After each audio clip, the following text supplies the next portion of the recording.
Good morning, boys and girls. We made it to the week 6 of remote learning. Congratulations. Like I always say, I'm so proud of you and so grateful for how hard you guys are working. And I miss you very much. So, we are on page 104 for the Watsons Go to Birmingham. Morning, Kenny. How do you sleep? Dad said this with his toothbrush in his mouth. Okay, I guess. Then Dad pulled one of his famous tricks on me. He said, Kenny, look, and pointed out in the hallway. Even before I could think, my head turned around and I followed my dad's finger.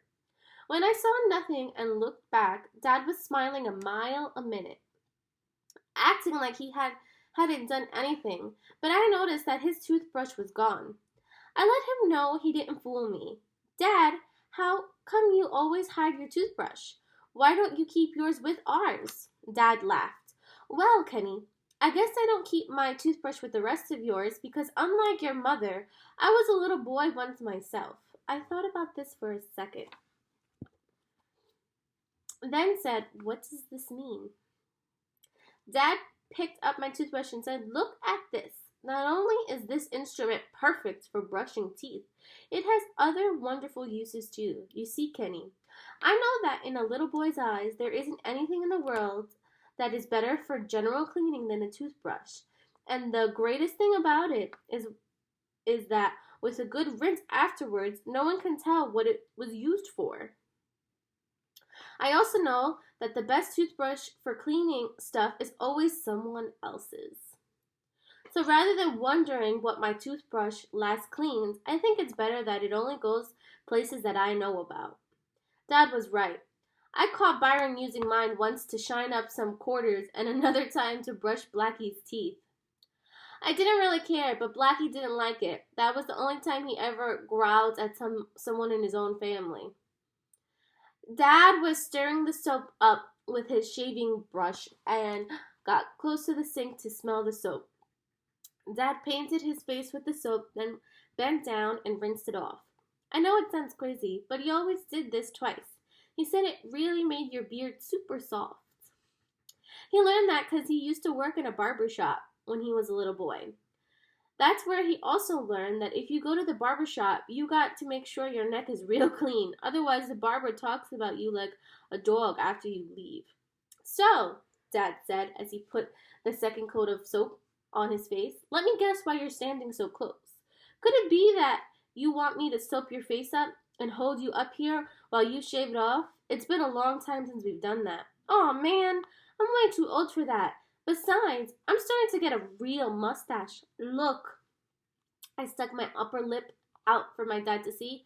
Where? Dad leaned down and looked real hard. I can't see it. Here. Look.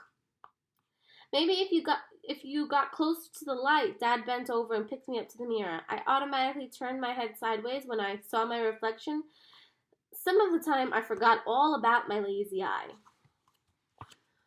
Well, I don't believe it. If you squint your eyes and look real hard, there's no doubt about it. My boy's got a real mustache going here.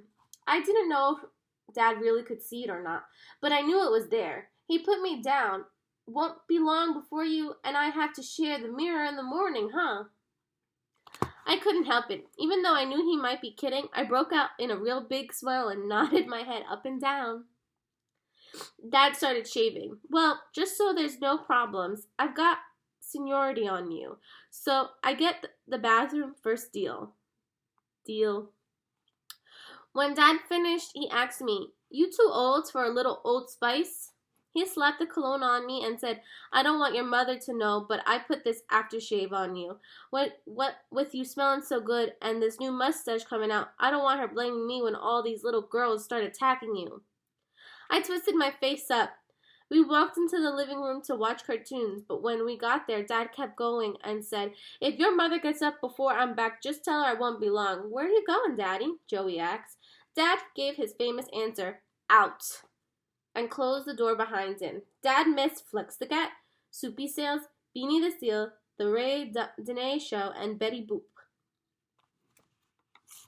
Okay, so we read pages 104 to 106. Well, actually, Yeah, 104 to 106. And you guys are going to read the next 3 pages on your own. If you have any questions, let me know. But you're going to do multiple choice questions about the book. Now, we're going to switch it up today, and we're going to do a Kahoot about the pages. And best of luck.